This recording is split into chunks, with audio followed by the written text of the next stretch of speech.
వైద్య మరియు ఆరోగ్య శాఖ కార్యాలయం నెల్లూరు సమావేశ మందిరంలో నెల్లూరు డివిజన్లోని ప్రాథమిక ఆరోగ్య కేంద్రాలను మరియు నెల్లూరు అర్బన్లోని పట్టణ ఆరోగ్య కేంద్ర వైద్య అధికారులకు ఆరోగ్య పర్యవేక్షణకు పల్స్ పోలియో కార్యక్రమంపై శిక్షణ కార్యక్రమం నిర్వహించడం అయినది. ఈ సందర్భంగా జిల్లా వైద్య మరియు ఆరోగ్య శాఖ అధికారిని శ్రీమతి డాక్టర్ వి సుజాత మాట్లాడుతూ 2025 డిసెంబర్ 21వ తేదీన ఆదివారం పల్స్ పోలియో కార్యక్రమం నిర్వహించడం జరుగుతుంది. ఈ పల్స్ పోలియో కార్యక్రమంలో 5 సంవత్సరాల లోపు పిల్లలందరికీ పోలియో చుక్కలు వేయించాలని మరియు హై రిస్క్ ఏరియాలలో క్షుణ్ణంగా పరిశీలించి అర్హులైన పిల్లలందరికీ పోలియో చుక్కలు వేయించాలని ఆదేశించడం అయినది.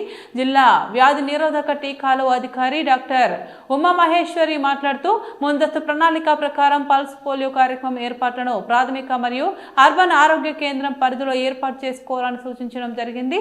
తదుపరి జెండర్ బేస్ వైలెన్స్ మరియు మెడికో లీగల్ కేర్ పై ప్రాథమిక పట్టణ ఆరోగ్య కేంద్రాల వైద్యాధికారులకు శిక్షణ ఇవ్వడం జరిగింది. ఈ కార్యక్రమంలో doctor Khadarvalli, DLATO doctor Sunil, DPMO Shri K Kanakaratnam, ODEMO Shrimati Sahana, SO deputy health education officer B Ashok, Venkatesh మరియు వైజాగ్ కార్ల ఆరోగ్య పర్యవేక్షకులు తదితరులు పాల్గొన్నారు.